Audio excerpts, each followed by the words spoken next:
ত্রয়োদশ সংসদের যাত্রা শুরু। জাতীয় সমস্যার সমাধানে কেন্দ্রবিন্দুতে পরিণত করা হবে সংসদকে। জন আকাঙ্ক্ষা পূরণের অঙ্গীকার প্রধানমন্ত্রীর।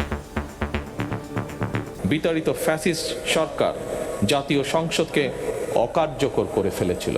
আমরা এই মহান জাতীয় সংসদকে সকল যুক্তি, তর্ক আর জাতীয় সমস্যা সমাধানের কেন্দ্রবিন্দুতে পরিণত করতে চাই। আমার রাজনীতি দেশ এবং জনগণের স্বার্থ রক্ষা করার রাজনীতি।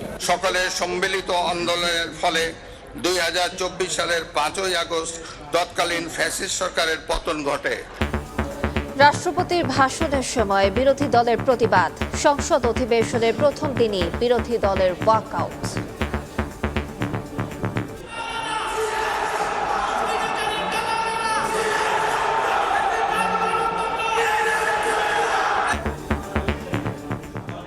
দেখছিলেন প্রধান শিরোনাম। রাতের সময়ের সঙ্গে আছি আমি আলিশা ইসলাম। এবার অন্যান্য শীর্ষ সংবাদ। সড়কে ঝরল বরকনের সহ 13 প্রাণ। বাগেরহাটে বাসের সঙ্গে সংঘর্ষে ছিন্ন ভিন্ন মাইক্রোবাস। খুলনা মেডিকেলে ভর্তি আহত একজনের অবস্থাও আশঙ্কাজনক। মধ্যপ্রাচ্যের সব মার্কিন ঘাঁটি বন্ধের আলটিমেটাম। ইরানের সর্বোচ্চ নেতার। শহীদদের বদলা নেয়ার হুঙ্কার। তেহরানের প্রতিরক্ষা ধ্বংসের দাবি ট্রাম্পের। পাম্পে পাম্পে গাড়ির দীর্ঘ সারি। রেশনিংয়েও পূরণ হচ্ছে না চাহিদা। কারখানা ও নৌপথে পণ্য পরিবহনে আলাদা বরাদ্দ চেয়ে চিঠি। জ্বালানি নির্বাহী জাহাজের নিরাপত্তায় নৌবাহিনী। ঈদযাত্রায় সিলেট ও উত্তরের যাত্রীদের ভোগান্তির শঙ্কা। চাঁদাবাজির বিরুদ্ধে সরকারের জিরো টলারেন্স। যানজট এড়াতে ত্রুটিমুক্ত যান চলাচলে কৌশলী হওয়ার তাগিদ। এবং দেশে বাড়ছে কিডনি রোগী। ডায়ালাইসিসের খরচ যোগাতে আর্থিক সংকটে 92% পরিবার। শুরুতেই শনাক্ত হলে প্রতিস্থাপন হতে পারে দীর্ঘস্থায়ী সমাধান।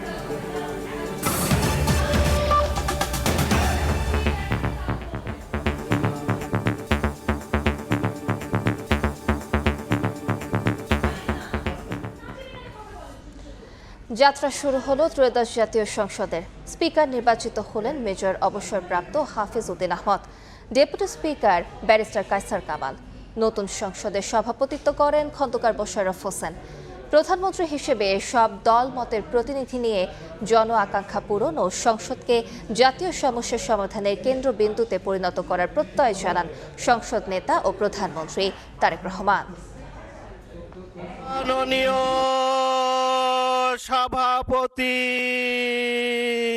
অবশেষে যাত্রা শুরু করলো ত্রয়োদশ জাতীয় সংসদ। প্রথম অধিবেশন বসে বৃহস্পতিবার বেলা 11টায়। বিসমিল্লাহির রহমানির রহিম। শুরুতেই পবিত্র কোরআন তিলাওয়াতের পর উদ্বোধনী বক্তব্য রাখেন সংসদ নেতা প্রধানমন্ত্রী তারেক রহমান। আজ থেকে পুনরায় যাত্রা শুরু হতে যাচ্ছে সত্যিকার অর্থে জনপ্রতিনিধিশীল জাতীয় সংসদ। প্রায় 10 মিনিটের বক্তব্যে প্রধানমন্ত্রী বিগত 1.5 দশকের রাজনৈতিক অচলায়তন, বর্তমান প্রেক্ষাপট ও ভবিষ্যতের দিক নির্দেশনা তুলে ধরেন। বলেন, প্রধানমন্ত্রী হিসেবে দেশ, জনগণ ও সব দলমতের প্রতিনিধিত্বের মাধ্যমে জাতীয় সংসদকে জাতীয় সমস্যা সমাধানের কেন্দ্রবিন্দুতে পরিণত করা হবে। জাতীয় সংসদে দলের প্রতিনিধিত্ব করলেও প্রধানমন্ত্রী হিসাবে আমি এই জাতীয় সংসদে দেশের প্রতিনিধিত্ব করছি। দল, মত, ধর্ম, বর্ণ নির্বিশেষে দেশের জনগণের প্রতিনিধিত্ব করছি। আমার রাজনীতি দেশ এবং জনগণের স্বার্থ রক্ষা করার রাজনীতি। এই মহান জাতীয় সংসদে সকল দলের নির্বাচিত প্রতিজন সংসদ সদস্যের সমর্থন এবং সহযোগিতা আশা করছি। আমাদের দল কিংবা মত কিংবা কর্মসূচি ভিন্ন হতে পারে, কিন্তু তাবেদার মুক্ত, ফ্যাসিবাদ মুক্ত একটি স্বাধীন, সার্বভৌম, নিরাপদ, স্বনির্ভর বাংলাদেশ প্রতিষ্ঠায় আমাদের মধ্যে কোনো বিরোধ থাকতে পারে না। বিরোধ নেই। জাতীয় সংসদকে জাতীয় কর্মকাণ্ডের কেন্দ্রবিন্দু না করে বিতাড়িত ফ্যাসিস্ট সরকার জাতীয় সংসদকে অকার্যকর করে ফেলেছিল। আমরা এই মহান জাতীয় সংসদকে সকল যুক্তি, তর্ক আর জাতীয় সমস্যা সমাধানের কেন্দ্রবিন্দুতে পরিণত করতে চাই। ত্রয়োদশ জাতীয় সংসদে সভাপতিত্ব করার জন্য জনাব ডক্টর খন্দকার মোশাররফ হোসেনের নাম প্রস্তাব করছি। গত সংসদের স্পিকার ও ডেপুটি স্পিকার না থাকায় 1973 সালের দৃষ্টান্ত টেনে চলতি সংসদের সভাপতিত্বের জন্য ডক্টর খন্দকার মোশাররফ হোসেনের নাম প্রস্তাব করেন প্রধানমন্ত্রী। সিদ্ধান্তের প্রতি আবারও প্রশংসা করে এবং মাননীয় সভাপতি ওনার বাড়ি কুমিল্লা, আমার বাড়িও বোধহয় তার কাছাকাছি, সেই জন্য I have a special affiliation ওনার সাথে আছে। এই প্রস্তাবে সমর্থন দেন সংসদের বিরোধী দলীয় উপনেতা।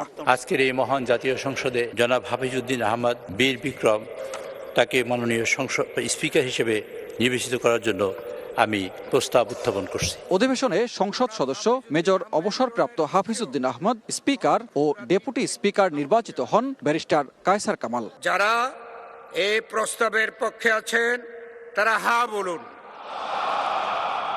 হা জয়যুক্ত হয়েছে, হায় জয়যুক্ত হয়েছে, হায় জয়যুক্ত হয়েছে।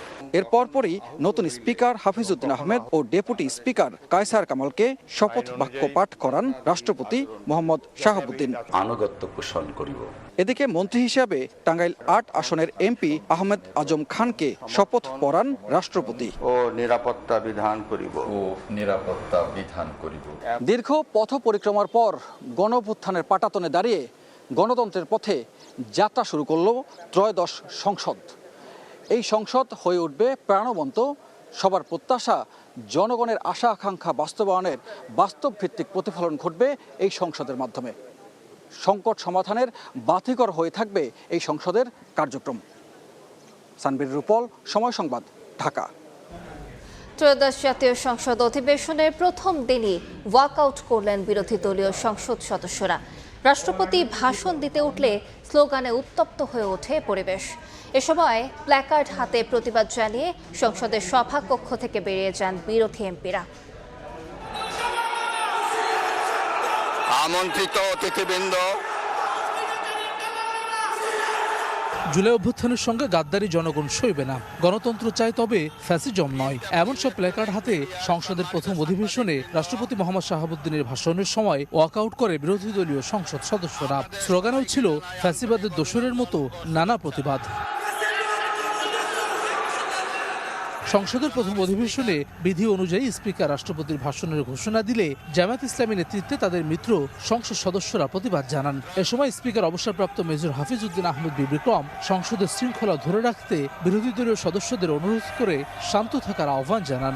মাননীয় সদস্যবৃন্দ, সংসদের শৃঙ্খলা রক্ষা করুন। কিন্তু জুলাই অভ্যুত্থানে গণহত্যার দায়ে অভিযুক্ত আওয়ামী লীগ সরকারের মনোনীত রাষ্ট্রপতির ভাষণ কিংবা তার উপস্থিতি মেনে নিতে পারেননি বিরোধী দলীয় সংসদ সদস্যরা। আর সেই ক্ষোভের বহিঃপ্রকাশ ঘটে তাদের সংসদ ওয়াকআউট করার মাধ্যমে। বেশি আসনে কিছুটা বিব্রত হলেও রাষ্ট্রপতি মোহাম্মদ শাহাবুদ্দিন তার লিখিত বক্তব্য দিয়ে যান। এ সময় বিপুল সংখ্যাগরিষ্ঠতা নিয়ে সরকার গঠন করায় প্রধানমন্ত্রী তারেক রহমান ও তার দল এবং মিত্রদের অভিনন্দন জানান। শক্তিশালী বিরোধী দলের প্রতিও শুভেচ্ছা জানান রাষ্ট্রপতি। আমি এই সংসদে আপনার মাধ্যমে প্রধানমন্ত্রী তারেক রহমান এবং তার নেতৃত্বে গঠিত নতুন সরকারকে আন্তরিক অভিনন্দন জানাচ্ছি। রাষ্ট্রপতি তার ভাষণে শেখ হাসিনার শাসনামলকে ফ্যাসিবাদী বলে মন্তব্য করেন। কোটা সংস্কার আন্দোলন থেকে এক পর্যায়ে এটি ফ্যাসিবাদ বিরোধী আন্দোলনের রূপ নেয়। সকলের সম্মিলিত আন্দোলনের ফলে 2024 সালের 5ই আগস্ট তৎকালীন ফ্যাসিস্ট সরকারের পতন ঘটে। এদিকে সংসদ সভা কক্ষ থেকে বের হয়ে গণমাধ্যমের সঙ্গে কথা বলেন বিরোধী দলীয় এমপিরা। জুলাই গণঅভ্যুত্থানে রাষ্ট্রপতির ভূমিকা নিয়ে প্রশ্ন তোলেন তারা। বলেন, জুলাই হত্যাকাণ্ড চলাকালে অভিভাবক হিসেবে কোনো ব্যবস্থা নেননি মোহাম্মদ শাহাবুদ্দিন। প্রেসিডেন্ট 3টা কারণে অপরাধী, যার বক্তব্য এই মহান সংসদে আমরা শুনতে পারি না। প্রথম কারণ হচ্ছে তিনি সমস্ত খুনের সহযোগী ছিলেন। তার আমলে যে খুনগুলো হয়েছে, একটা খুনের বিরুদ্ধেও তিনি শাসক গোষ্ঠীর প্রতিবাদ করেন নাই, সেই খুনে তিনি কোনো ব্যবস্থা গ্রহণ করেন নাই। রাষ্ট্রপতির বক্তব্য শেষে রোববার বেলা 11টা পর্যন্ত সংসদ মুলতবি ঘোষণা করা হয়। হাসান ওয়ালি, সময় সংবাদ, ঢাকা। এ নিয়ে আলোচনার জন্য স্টুডিওতে আছেন আতাউর কাউসার, যাচ্ছি তার কাছে। আতাউর, আপনাকে স্বাগত। আতাউর, আমরা যেমনটি জানি আজ তো ত্রয়োদশ জাতীয় সংসদের প্রথম অধিবেশনের প্রথম কার্যদিবস ছিল এবং নানা আনুষ্ঠানিকতার মধ্য দিয়ে আজকের দিনটি সম্পন্ন হলো। তো আপনার কাছে কি তথ্য আছে, আজকে কি হলো এবং কি কি বললেন নেতাকর্মীরা? আপনি ঠিকই বলেছেন যে আসলে বহুল প্রতীক্ষিত এই যে সংসদ ত্রয়োদশ সংসদ আজ নির্বাচনের পরে আজ ত্রয়োদশ সংসদের প্রথম কার্যদিবস হয়েছে এবং সংসদে যে ধরনের কার্যক্রম সাধারণভাবে হয়ে থাকে তার অধিকাংশই সম্পন্ন হয়েছে, তবে কিছু ব্যতিক্রম ছিল। যেহেতু স্পিকার নেই, ডেপুটি স্পিকার নেই, যার প্রেক্ষিতে আজ সংসদের প্রথম যে কাজ বা সংসদের অধিবেশন শুরুর পরে তারেক রহমান তিনি তার বক্তব্য দিয়েছেন এবং বক্তব্যে যে কথাগুলো তিনি বলেছেন সেগুলো আগে একটু জানাতে চাই। যে সংসদীয় গণতন্ত্রের নবযাত্রার কথা তিনি বলেছেন। আপনারা আসলে দীর্ঘ সময় ধরেই এই অভিযোগ রয়েছে যে যেই একটি সুষ্ঠু নির্বাচনের মাধ্যমে যে সংসদ, সেই সংসদটি আসলে দীর্ঘ সময় অনুপস্থিত ছিল বাংলাদেশে। তো সর্বশেষ যে ত্রয়োদশ জাতীয় সংসদ নির্বাচন অনুষ্ঠিত হয়েছে সেটি সর্বজন গৃহীত একটি সংসদ নির্বাচন হয়েছে, যার প্রেক্ষিতে অনেক দীর্ঘ সময় পরে এবং এর মাধ্যমে যে ত্রয়োদশ সংসদ আজ যাত্রা শুরু করলো সেটি আসলে একটি রিমার্কেবল স্টেপ বাংলাদেশের জন্য, যেটি আসলে বিশেষভাবে উল্লেখ করেছেন আমাদের মাননীয় প্রধানমন্ত্রী। তিনি বলেছেন যে সংসদীয় গণতন্ত্রের নবযাত্রা শুরু হয়েছে, এটি আসলে সংসদীয় গণতন্ত্রের একটি নবযাত্রা। এবং এই যে নবযাত্রায় তিনি সংসদ কিভাবে চলবে এটির ব্যাখ্যা তিনি দিয়েছেন। তিনি বলেছেন যে জাতীয় সমস্যা সমাধানের কেন্দ্রবিন্দু হবে সংসদ। তিনি অভিযোগ করেছিলেন যে বিগত আমলগুলোতে আসলে বিশেষ করে বিগত 17 বছরে এই সংসদ কিন্তু অকার্যকর ছিল, কারণ তিনি সকলেই আসলে জানেন, এমন অভিযোগও বহুবার উঠে এসেছে যে সেই সংসদগুলো আসলে সকল দল মত সকলের অংশগ্রহণের একটি সংসদ ছিল না, যার প্রেক্ষিতে সেই সংসদ আসলে অনেকাংশে অকার্যকর ছিল। তো এখন তিনি বলছেন যে জাতীয় সমস্যা সমাধানের কেন্দ্রবিন্দু হবে সংসদ। তো এরপরেই তিনি আসলে সভাপতি নির্বাচন করেন ডক্টর খন্দকার মোশাররফ হোসেনকে। কারণ আপনি জানেন যে নিয়ম কিন্তু হচ্ছে স্পিকার, পূর্ববর্তী সংসদের যিনি স্পিকার থাকেন তিনি এই সংসদটি শুরু করবেন, কিন্তু এই ত্রয়োদশ সংসদে যেহেতু স্পিকার নেই, 12তম সংসদের যে স্পিকার এবং ডেপুটি স্পিকার ছিলেন তারা দুজনেই অনুপস্থিত, যার প্রেক্ষিতে আজ সংসদের সভাপতি নির্বাচিত করা হয় খন্দকার মোশাররফ হোসেনকে। তিনি সংসদের কার্যক্রম শুরু করেন এবং পরবর্তীতে স্পিকার হিসেবে হাফিজউদ্দিন আহমদ এবং ডেপুটি স্পিকার কায়সার কামালকে তাদের যে দায়িত্ব সে দায়িত্বে মনোনয়ন দেওয়া হয় এবং সেটি সর্বসম্মতিক্রমে হ্যাঁতেই গৃহীত হয়। এবং এরপরে একটি অন্যতম বিষয় হয়েছে যেটি আপনি জানেন, আমাদের কিছু সময় আগে নিউজও সেটি প্রচারিত হয়েছে। প্রথম দিনই আসলে বিরোধী দলের ওয়াকআউট, এটি একটি বিশেষ গুরুত্বপূর্ণ বিষয় আজ ঘটেছে যে প্রথম অধিবেশনেই বিরোধী দল ওয়াকআউট করেছে এবং এটি যে তারা করতে পারেন এটি আসলে গতকালকেই বিরোধী দলের যে নেতারা রয়েছেন তাদের কথায় আমরা আজ পেয়েছিলাম যে আজ বিশেষ কিছু একটি দেখতে যাচ্ছে বাংলাদেশের মানুষ।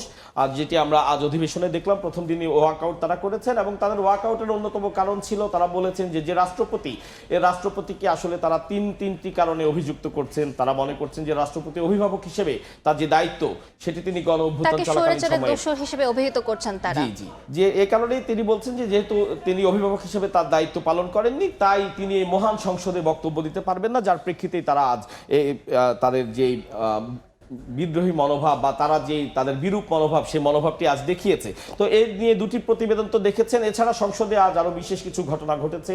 এর মাঝে একটি হলো গত সরকারের সময় যেই অর্থাৎ ইন্টারিম গভর্নমেন্টের সময় 133টি অধ্যাদেশ জারি হয়েছিল, সেই অধ্যাদেশগুলো আজ আইনমন্ত্রী আসাদুজ্জামান তিনি উত্থাপন করেছেন এবং শোক প্রস্তাবও উত্থাপিত হয়েছে আজ সংসদে। তিনবারের প্রধানমন্ত্রী সাবেক প্রধানমন্ত্রী বেগম খালেদা জিয়া সহ দেশের বিভিন্ন গুরুত্বপূর্ণ ব্যক্তি এবং বিদেশেরও বিভিন্ন গুরুত্বপূর্ণ রাজনৈতিক ব্যক্তিত্বদের মৃত্যুতে আজ শোক প্রস্তাব গৃহীত হয়েছে। এ নিয়ে একটি প্রতিবেদন এখন আমরা দেখব, যে প্রতিবেদনটি আজ প্রচারিত হয়েছে আমাদের সময় সংবাদে।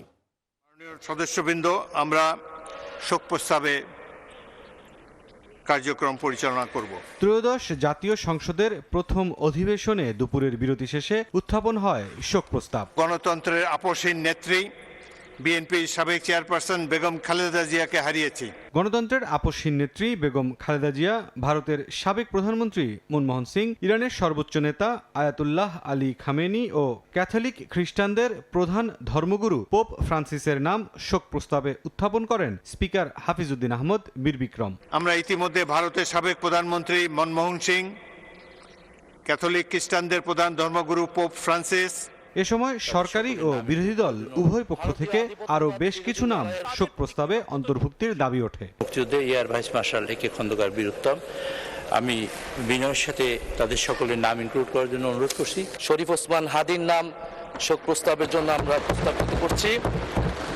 ভারতীয় আধিপত্যবাদ বিরোধী লড়াইয়ের অন্যতম প্রতীক শহীদ আবরার ফাহাদের নাম, শহীদ ফেলানী খাতুনের নাম আমরা প্রস্তাব করছি। নতুন প্রস্তাবিত নাম বিবেচনার কথা জানিয়ে শোক প্রস্তাবের ওপর আলোচনা শুরু হয়। সরকার দলীয় সংসদ সদস্য ও মন্ত্রীরা গভীর শ্রদ্ধার সঙ্গে স্মরণ করেন বিএনপি চেয়ারপারসন ও সাবেক প্রধানমন্ত্রী মরহুমা বেগম খালেদা জিয়াকে।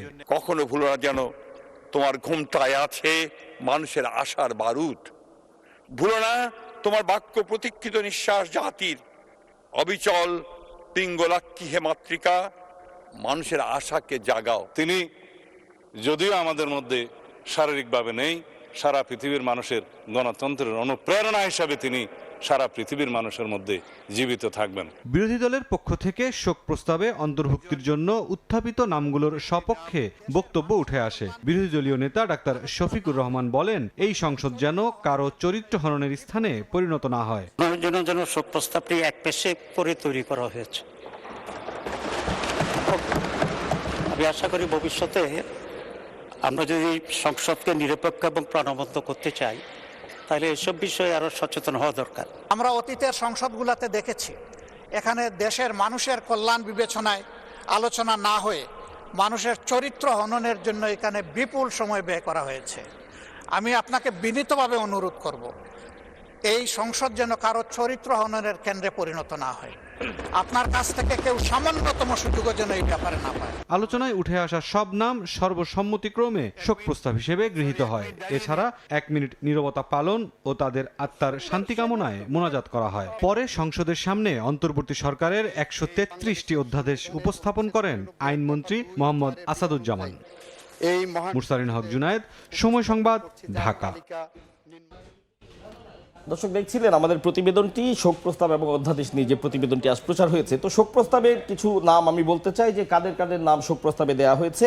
এর মাঝে অন্যতম, যেমনটি শুনেছেন শুরুতেই বলা হয়েছে যে সাবেক প্রধানমন্ত্রী বেগম খালেদা জিয়ার নাম এসছেন এবং সাবেক রাষ্ট্রপতি বদরুদ্দোজা চৌধুরী এবং আওয়ামী লীগ নেত্রী মতিয়া চৌধুরী সহ সাবেক 31 জন সংসদ সদস্যের প্রতি শোক প্রস্তাব আনা হয়েছে এবং বিরোধী দলের পক্ষ থেকে কিন্তু কয়েকজনের নাম বলা হয়েছে, যেমন দেলোয়ার হোসেন সাইদি, মাওলানা দেলোয়ার হোসেন সাইদি, মোহাম্মদ কামরুজ্জামান, শরীফ ওসমান হাদি, মতিউর রহমান নিজামী, আলিয়া হাসান, মোহাম্মদ মুজাহিদ, এই ধরনের বেশ কয়েকজনের বিশিষ্টজনদের নামও কিন্তু উঠে এসেছে। জি, বেশ কয়েকজনের নাম উঠে এসেছে, ফেলানির নাম উঠে এসেছে। আপনি যেটি অবশ্যই আমাদের যে প্রতিবেদন, সেই প্রতিবেদনে প্রচার হয়েছে। এছাড়া আরেকটি বিষয় যেটি প্রতিবেদনে প্রচার হয়েছে সেটি হচ্ছে 133টি অধ্যাদেশ। অত্যন্ত গুরুত্বপূর্ণ বিষয় যে 133টি অধ্যাদেশ। এই বিষয়ে আপনার কাছে একটু জানতে চাচ্ছিলাম যে এটা নিয়ে তো আলোচনা হওয়ার কথা ছিল, তো আজকে আলোচনা হয়েছে কিনা? না, এটা নিয়ে আলোচনা হয়নি, এটি আলোচনার জন্য রাখা হয়েছে। আপনি জানেন যে আজকে 15 মার্চ পর্যন্ত সংসদ মুলতবি ঘোষণা করা হয়েছে। তারপরে অবশ্যই যখন নতুন করে আবার সংসদ সদস্যরা বসবেন অধিবেশনে, তখন এই বিষয়ে আলোচনা হবে। তো দু একটি বিষয় আমি জানাতে চাই যে কি কি অর্ডিন্যান্স আজ আসলে এই আলোচনার মধ্যে আনা হয়েছে। যে অধ্যাদেশের তালিকাগুলো ছিল, সে তালিকায় ছিল বাংলাদেশ ব্যাংক অর্ডিন্যান্স, জেলা পরিষদ, উপজেলা পরিষদ, সিটি কর্পোরেশন, পৌরসভা ও আইন সংশোধন সংক্রান্ত অধ্যাদেশ। এছাড়া আরেকটি বিষয় জানিয়ে রাখি যে বাংলাদেশ এনার্জি রেগুলেটরি কমিশন যেটি সংশোধন, সেটির ব্যাপারে অধ্যাদেশ জারি হয়েছে। এ ধরনের গুরুত্বপূর্ণ 133টি অধ্যাদেশ জারি করা হয়েছিল ইন্টারিম গভর্নমেন্টের সময়, সেটি আজ সংসদে উত্থাপিত হয়েছে। আতাউর, আপনাকে অসংখ্য ধন্যবাদ। ধন্যবাদ আলিশা। আমাদের সঙ্গে স্টুডিওতে যুক্ত ছিলেন সহকর্মী আতাউর কাউসার। আমরা আলোচনা করছিলাম আজ জাতীয় সংসদের প্রথম অধিবেশন অনুষ্ঠিত হয়েছে সেই বিষয়ে। বাগেরহাটে বাস ও মাইক্রোবাসের মুখোমুখি সংঘর্ষে একই পরিবারের 12 জন সহ 13 জন নিহত হয়েছেন। আহত হয়েছেন আরও একজন। নিহতদের মধ্যে বরকনেও রয়েছেন। প্রত্যক্ষদর্শীরা জানান, বিকেলে বাগেরহাট খুলনা মহাসড়কের রামপালের বেলাই ব্রিজ এলাকায় যাত্রীবাহী বাসের সঙ্গে বিপরীত দিক থেকে একটি মাইক্রোবাসের মুখোমুখি সংঘর্ষ হয়। এতে ঘটনাস্থলে 2 শিশু সহ 4 জন নিহত হন। আহত হন অন্তত 10 জন। তাদের উদ্ধার করে খুলনা মেডিকেলে নেওয়া হলে আরও 9 জনকে মৃত ঘোষণা করেন চিকিৎসক। হতাহতরা মোংলা পৌরসভার 8 নম্বর ওয়ার্ড বিএনপির সভাপতি ফকির আব্দুর রাজ্জাকের পরিবারের সদস্য। আমরা এসে কাউকে জীবিত পাইনি, সবাই কাউকে জীবিত পাইনি। একই পরিবারের 7 জন, আমরা ওভাবে জানি। এর মধ্যে 1 বছরের নিচে 2 জন শিশু আর 3 জন নারী আর 2 জন পুরুষ ছিল। তার মধ্যে সম্ভবত ড্রাইভার ছিলেন। টোটাল মোটামুটি 8 জন। আর একজন খুবই ক্রিটিক্যাল অবস্থায় হসপিটালে ভর্তি হয়েছে, তার অবস্থাও খুবই সংকটজনক, চিকিৎসা চলছে। রাতের সময় আরও থাকছে। ঈদের আগে জমজমাট বেচাকেনা, মার্কেট শপিং মলে ক্রেতার সমাগম, পছন্দের পোশাকের জন্য ঘুরছেন দোকানে দোকানে, ম্যাচিং জুয়েলারি ও ব্যাগ কিনতেও বাড়ছে ভিড়। মধ্যপ্রাচ্যের সব মার্কিন ঘাঁটি বন্ধের আলটিমেটাম দিয়েছেন ইরানের সর্বোচ্চ নেতা মুজতবা খামেনি। প্রথমবারের মতো জাতির উদ্দেশ্যে দেয়া বিবৃতিতে তিনি বলেন, শত্রুদের ওপর চাপ অব্যাহত রাখতে হরমুজ প্রণালীও বন্ধ থাকবে। এদিকে ইরান ও লেবাননে ব্যাপক হামলা চালিয়ে যাচ্ছে ইসরায়েল।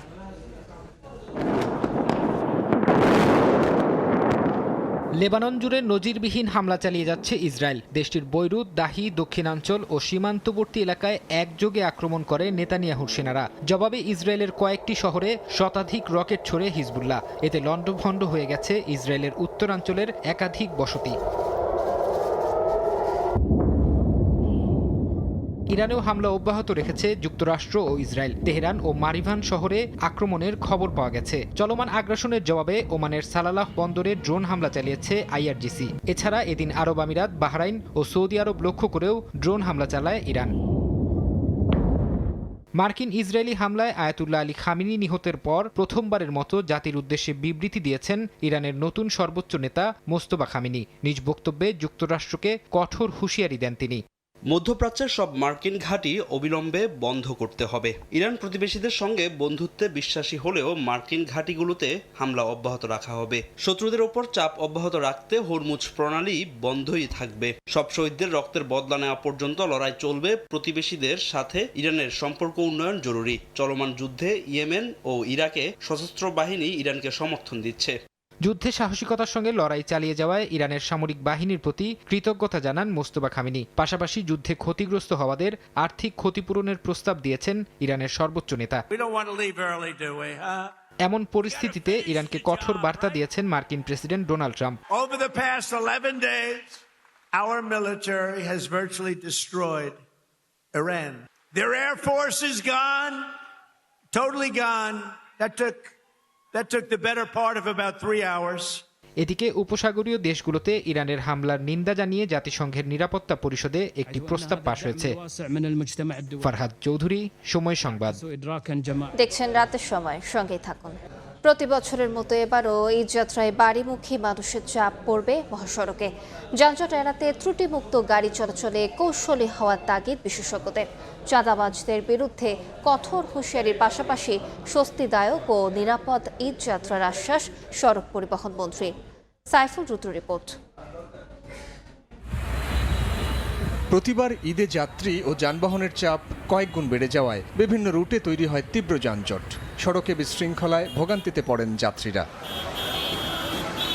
রাজধানী ছাড়ার পথে গাবতলী, টঙ্গী, সায়দাবাদ, যাত্রাবাড়ি ও কাঁচপুর, এমনকি হানিফ ফ্লাইওভারে দীর্ঘ সময় আটকে থাকে দূরপাল্লার গাড়ি। চালকরা বলছেন, এবার ভোগান্তিতে পড়তে পারেন সিলেট ও উত্তরের জনপদের যাত্রীরা। বাইবেল, শ্রীপুর, এটা মনে করেন জাম লাগে থাকে, এটা রাস্তা খুব ভাঙাচুরা। যানজট তো শুধু সিলেট কেন, একই রোডে যদি সবই চলে তাহলে তো অবশ্যই যানজট হবে। কাগজপত্র ও চালকের লাইসেন্স যাচাইয়ের নামে মহাসড়কের একাধিক স্থানে গাড়ি থামিয়ে পুলিশের বিরুদ্ধে কৃত্রিম যানজট তৈরির অভিযোগও করেন চালকদের কেউ। সিগন্যালটা দিল, গাড়িটা সাইড করেন, কাগজপাতি দেখান, যমুনা ব্রিজ পার হয়ে যাবেন, ওইখানে ওই একটা নাটক, এলেঙ্গার সাইডে যাবেন, ওখানে ওই পজিশন, তারপরে যমুনা ব্রিজ পার হবেন, গোল চক্করে ওইখানে তো ওটা ক্লাব ঘর। যোগাযোগ বিশেষজ্ঞরা বলছেন, সড়ক রক্ষণাবেক্ষণ, ত্রুটিমুক্ত যান চলাচলের পাশাপাশি সরকার কৌশলী হলে এবারও যানজট এড়ানো সম্ভব। নতুন যেই সব জায়গায় উন্নয়নজনিত বটলনেক হওয়ার সম্ভাবনা আছে, ড্রাই সিজন যেহেতু আছে, চাইলেই কিন্তু আমরা সুন্দর করে একটা মেইনটেনেবল একটা রাস্তা তৈরি করতে পারি। ঈদের ছুটিটাকে একটু যদি বাড়িয়ে দেয় তাহলে আসলে ধাপে ধাপে যাওয়ার যে বিষয়টা, তখন দেখা যাবে মানুষ ফর্মাল ট্রান্সপোর্ট অর্থাৎ গণপরিবহন নিয়ে যাওয়ার চেষ্টা করবে। যোগাযোগ মন্ত্রী বলছেন, ঈদ যাত্রা নির্বিঘ্ন করতে সব ব্যবস্থা নেওয়া হয়েছে। চাঁদাবাজির বিরুদ্ধে থাকবে জিরো টলারেন্স। সড়কে চাঁদাবাজি করার কোনো সুযোগ নেই। আইন শৃঙ্খলা রক্ষাকারী বাহিনী, পরিবহন সেক্টরে যারা জড়িত সবাই তৎপর আছে। আমাদের মন্ত্রণালয় থেকে যারা এখানে মনিটরিং করার দরকার সেটা আছে। পোশাক শ্রমিকদের যাতায়াত নির্বিঘ্ন করতে গাজীপুর সহ একাধিক জায়গায় বিআরটিসি বাস রাখা হবে বলেও জানান মন্ত্রী। বিআরটিসি থেকে আলাদা বাস ওখানে প্রস্তুত রাখা হবে। সাইফুল রুদ্র, সময় সংবাদ, ঢাকা। রাতের সময় আরো থাকছে। কাল সিরিজের দ্বিতীয় ওয়ানডেতে পাকিস্তানের মুখোমুখি হবে বাংলাদেশ। জিতলেই সিরিজ নিশ্চিত, টাইগারদের র্যাঙ্কিংয়েও এগিয়ে যাবে এক ধাপ। এবার বাণিজ্য সংবাদ।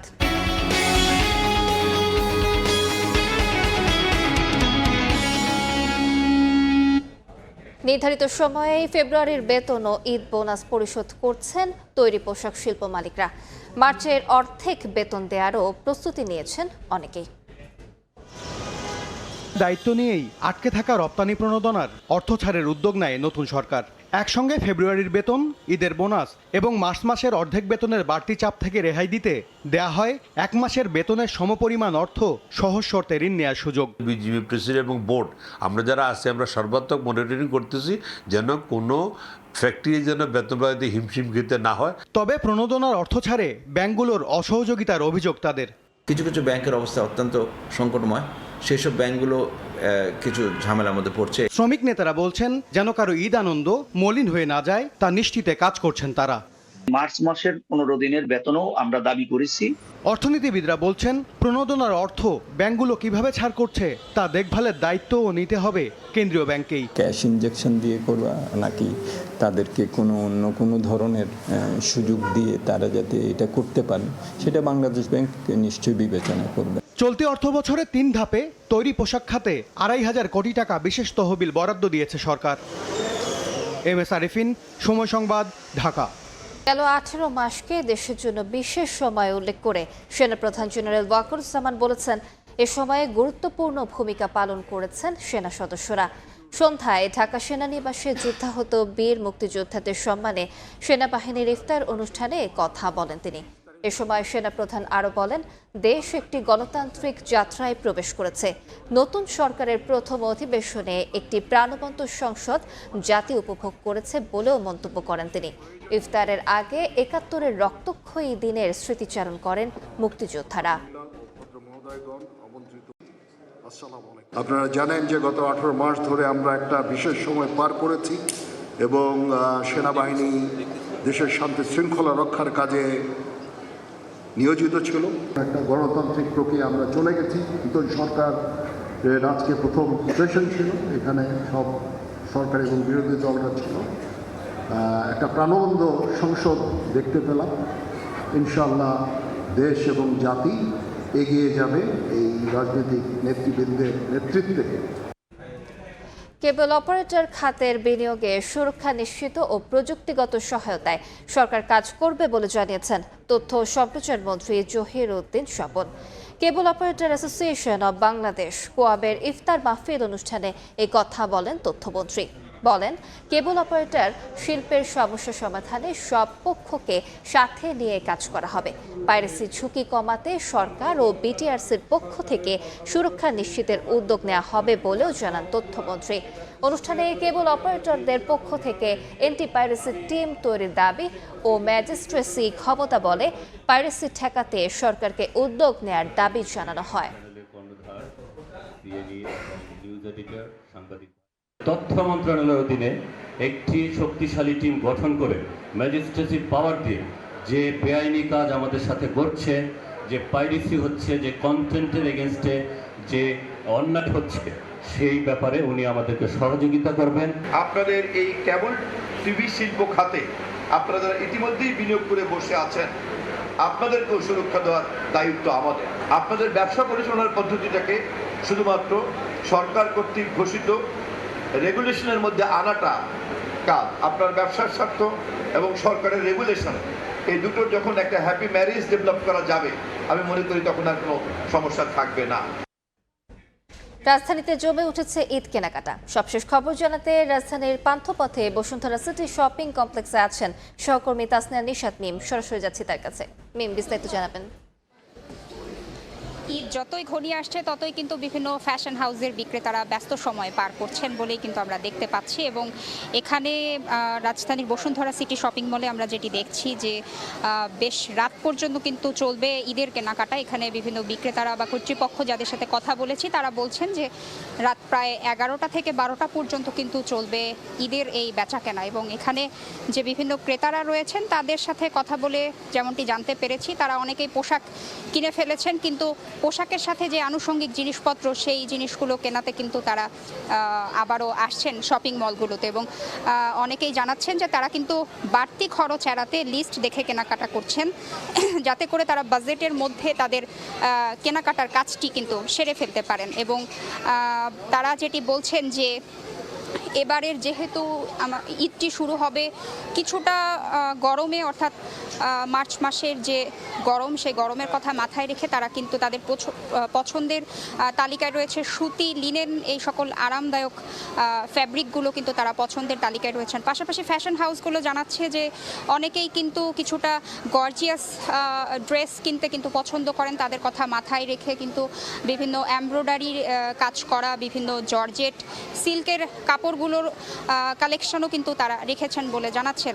তো আমরা এখানে যেটি দেখছি যে বিভিন্ন পোশাকের সাথে যে আনুষঙ্গিক জিনিসপত্র, অর্থাৎ ব্যাগ, জুতা, বিভিন্ন জুয়েলারি, সেই জিনিসগুলো কিন্তু ক্রেতারা কিনছেন। পাশাপাশি যারা আসলে অফিসগামী বিভিন্ন মানুষ রয়েছেন, যারা আসলে সাধারণত সময় পান না, তারা আসলে ইফতার পরবর্তী এই সময়েতে পরিবার পরিজন নিয়ে এসেছেন কেনাকাটা করতে, এবং তারা জানাচ্ছেন যে আগামী 7 দিনের মধ্যেই তারা তাদের আনুষঙ্গিক জিনিসগুলো কিনে ফেলবেন ঈদকে সুস্থভাবে, সুন্দরভাবে এবং আনন্দের সাথে উদযাপন করতে। তো রাজধানীর বসুন্ধরা সিটি শপিং মল থেকে এই ছিল আমার কাছে ঈদ কেনাকাটার সর্বশেষ। জানছিলাম ঈদ কেনাকাটার খবরাখবর। দেখছেন রাতের সময় বাংলাদেশ পাকিস্তান ওয়ানডে সিরিজের খবর। কাল দ্বিতীয় ওয়ানডেতে মাঠে নামবে টাইগাররা। এই ম্যাচ জিতলে সিরিজ জয় নিশ্চিতের সঙ্গে র্যাঙ্কিংয়েও এক ধাপ এগিয়ে যাবে মেহেদী মিরাজের দল। মিরপুরের শেরে বাংলা স্টেডিয়ামে ম্যাচ শুরু হবে দুপুর 2:15টায়। 3 মাসেরও বেশি সময় পর আন্তর্জাতিক ক্রিকেটে ফেরাটা স্মরণীয় করে রেখেছে বাংলাদেশ। ব্যাটে বলে দাপট দেখিয়ে জয় তুলে নেয় টাইগার্স। ক্যারিয়ারে প্রথমবারের মতো 5 তুলে নেন নাহিদ রানা। দারুণ ছন্দে থাকা ফিল সিমন্স শিষ্যরা সিরিজ জয়ের মিশনে কাল দ্বিতীয় ম্যাচে নামবে মাঠে। উইনিং কম্বিনেশন ধরে রেখেই মাঠে নামার প্রবল সম্ভাবনা লাল সবুজদের। দ্বিতীয় ওয়ানডের আগে বিশ্রামে কাটিয়েছে দুদল। কালকের ম্যাচ জিতলেই র্যাঙ্কিংয়ে এক ধাপ এগিয়ে 9-এ উঠে যাবে বাংলাদেশ।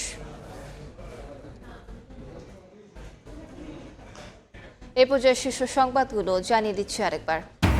ত্রয়োদশ সংসদের যাত্রা শুরু। জাতীয় সমস্যার সমাধানের কেন্দ্রবিন্দুতে পরিণত করা হবে সংসদকে, জন আকাঙ্ক্ষা পূরণের অঙ্গীকার প্রধানমন্ত্রীর।